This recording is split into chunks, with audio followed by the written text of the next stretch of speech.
back as the game progresses. He is someone that is quite eager to create opportunities, and sometimes they backfire. Well, talking about eager opportunities, Memento and Mowgli find themselves in the mid lane. That's a very good dash away as Memento's able to escape. The stun comes down. Sanguine Pool will buy some time as Jizuke's getting burnt. Abadage manages to pick up the kill. There's only a second one on the cards. Mowgli goes down. Golden Aegis buys a few more seconds. Mowgli tries to back around. That's a double kill secured. 2 for Vitality. It was so well done from Abadage at the start.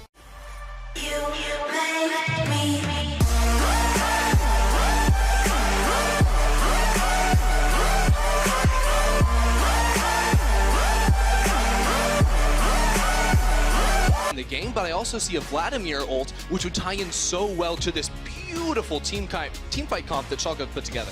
And what I do also quite like about the Silas very heavily. Ignor fancies himself an opportunity. Headbutt, pulverize. That's going to knock Attila into the wall temporarily. Stun him up as well. Devour comes down from Jack Troll. And Ignor is going to get blown up. First blood, lick and stick by Jack Troll. Man, Jack Troll just going right on in there on the TK. He is someone that is quite eager to create opportunities, and sometimes they backfire. Well, talking about eager opportunities, Memento and Mowgli find themselves in the mid lane. That's a very good dash away as Memento's able to escape. The stun comes down. Sanguine Pool will buy some time as Jizuke's getting burnt. Abadage manages to pick up the kill. There's only a second one on the cards. Mowgli goes down. Golden Aegis buys a few more seconds. Mowgli tries to back around.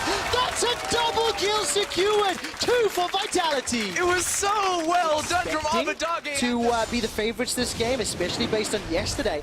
And we caught a quick glance there of Oda stolen away Cabo's ultimates. Yeah, and I actually really like this move here from Vitality. You know, Attila and Jack Troll took control over the bottom lane. They got the push going, and Mowgli just immediately paths down here to take the Ocean Drake. Another very early Ocean here, which we said before had their laners from mid and bottom Memento's level 6, quick shot. I think you're going to want this. Oh, really? Glacial Prison! That's a big kill onto Jizuke. He's going to escape for his life. Hemoblade will bring some health back, but Abadage secures a 2-1-0. Now Mowgli, he's done it once before. Memento not going to get slammed or dunked just yet because Abadage is the target. He's locked inside the cataclysm. Wrong way, buddy! Tower shot is going to help out, and Mowgli gets a reply. He just loves that tower, man. He's like, I will... But it looks like we got yet another dive coming. Mowgli and Memento. This is the Eminem duo in the mid lane.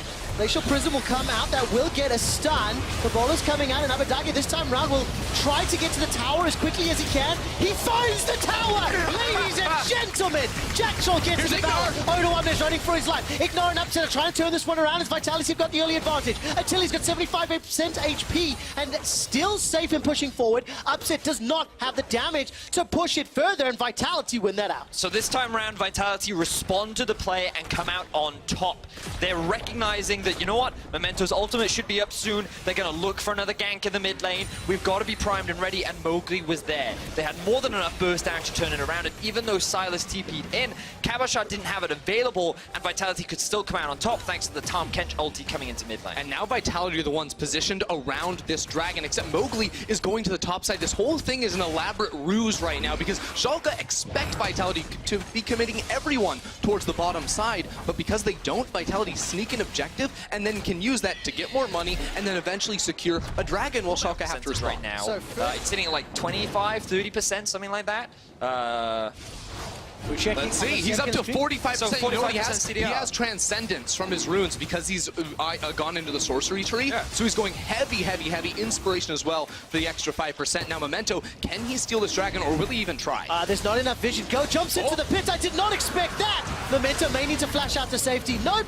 Manages to use Bristle and just dashes over the wall. High investment cooldown reduction that we're seeing from the Vladimir, pretty unique. But also, Kai'Sa was one of the champions that a lot of debate went around behind how do you actually build her now? Do you bother going for Infinity Edge first, or do you just rush Rageblade? And it looks like Attila actually working towards Infinity Edge as a first item. But on top of that, Caboshard running the Executioner's calling as well means that it mitigates a lot of the trading power that Silas brings in the 1v1. Yeah, and you know, I sort of wanted to go in this earlier when we talked about the Urgot versus Silas matchup, but Job and Vlad Kai'Sa run over there. You know, I'd like to talk right now, Trevor, but I have a feeling that a fight is about to kick off as look at Jack Troll. All right, Jack Troll gets caught up, knocked up, put down. Last Breath will do a lot of damage. Jack Troll will finally go down. It's Memento that picks up the kill. but it took a long time to burn through that grey health. I feel like I've seen Schalke do the same play so many different times this game where they use pockets of vision around this the mid Yasuo as the game gets later and later, and as long as they're keeping pressure on keeping the Yasuo down, things are going to stay advantageous for Vitality. Yeah, exactly. Abidaga has to sit under the tower and even then takes a really bad trade, but there they go in. Whoa, that was such a bold move. Why did Jizuke do that?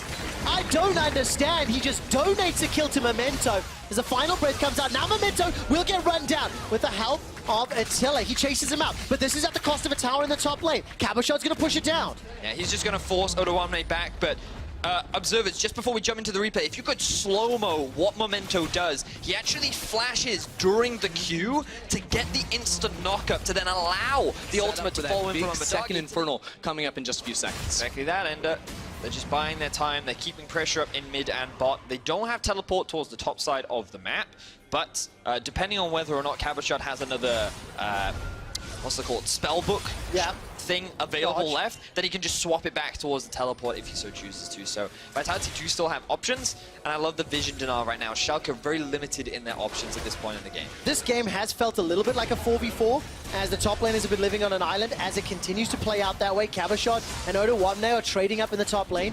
Memento gets caught out. Oh, Patsy, the Cataclysm comes down. Here comes Jizuke. Ignon throws down the ultimate just to stay alive. Boomerang Blade flies across Vitality, who are 6,000 gold up. We're getting to 20 minutes. Infernal Drake is up, but at some point, Schalke need to do something to bring back this gold deficit, because they are falling to a point, a deficit that might be insurmountable. Well, first I have to point out that it's not an Infernal Drake. The overlay's a little bit incorrect. It will just be an Ocean for now. But I have to say, sometimes Mowgli just makes me just reconsider how I think about the game League of Legends. Because right there, it's like he goes in with the EQ combo, looks like he's just sort of running it into Memento and Ignar, but then knows that the second he overextends like that, they're going to jump on him. So then he has the free ultimate. He traps both of them. There's no and it's like they had a bad day, and then coming into today, the early game has been great. All of their laners are winning right now, and even in a potentially 2v1, potentially 4v1, Cabo's looking for a kill. All right, Fear Beyond Death is available. He's going to get himself, what, 9,999 damage to take down Odoamne. Cabo's not done yet. Remember, he's picked himself up a kill. He's brought so much attention to him that Vitality are risking themselves a Baron. Cabo's not done yet. Going to get caught up by the final breath. Takes a lot of damage and finally goes down. It's Upset that gets the kill, that gets the gold, but it's Vitality that get the Baron. And now Memento trying to come up here. He's way too late. Heating up in that race to see who can earn the right to step up to G2 Esports. For now, Vitality up 7 or 8k. They're not done yet. Mowgli dancing on the edge of safety. This time around, we'll need to use that stopwatch to stay alive. Memento will get dunked down. Killer Instinct used by Attila. He manages to find someone. Almost takes down Look at him go! Attila does it. Picks up the kill. Now he turns his attention to Ignar, who's forced to flash to safety. The Hemoplate doesn't get him the kill, but it doesn't matter. Vitality got what they wanted. It's just two members of Schalke left alive. Cabochard is running down Ignar. He's just outside in the mid lane as well. Odoamne being run down by Jizuke this whole time. The rest of Vitality go bot lane. They're trying to get a tower, and Jizuke gets one more to pad his KDA. Oh, it just feels like the Meg, where the giant shark is chasing the poor pedestrians. 10,000 gold, and Vedius, this is the most Vitality-style game we have seen in a while. This is so Vitality. Ignar using the Hex Flash over the wall. He's actually going to pull off the Great Escape, but at what cost, you have to ask, because Vitality are still in the bottom lane. They're still pushing, and they get the tower. At the cost of the game, at the cost of second place. That bottom lane inhibitor is still exposed, and they can try to push and pull Schalke between these two lanes, but Schalke might want to go in. Well, let's see what they can do. Final breath comes out. Cabochard is running for his life. He's put a lot of time. The Devour will keep him alive, and up Odoamne forced to go golden. Abidaga is already dead, and Odo's running for his life. Vitality have got access to the inhibitor. Jackstraw goes underneath the Nexus turrets, but there was nobody with him. Cataclysm comes down. Flash. Jackstraw escapes. He manages to walk out. So does Mowgli with the flag and the drag. Jizuke uses the Sanguine Pool. Look at Attila. Attila goes jumping into the back line. He gets Upset. He gets the ace. Vitality are taking down Schalke. Vitality have everything. There is no one left here for Schalke to defend the base. Attila at the helm. He takes down Schalke. He takes down Upset. In our match of the day to kick off the second round robin, Vitality make a statement that we are here to fight for second place. Beautiful stuff from Vitality. The fact that they had such a commanding early game, they converted it extremely cleanly, they stopped a lot of the mid lane aggression that Schalke tried.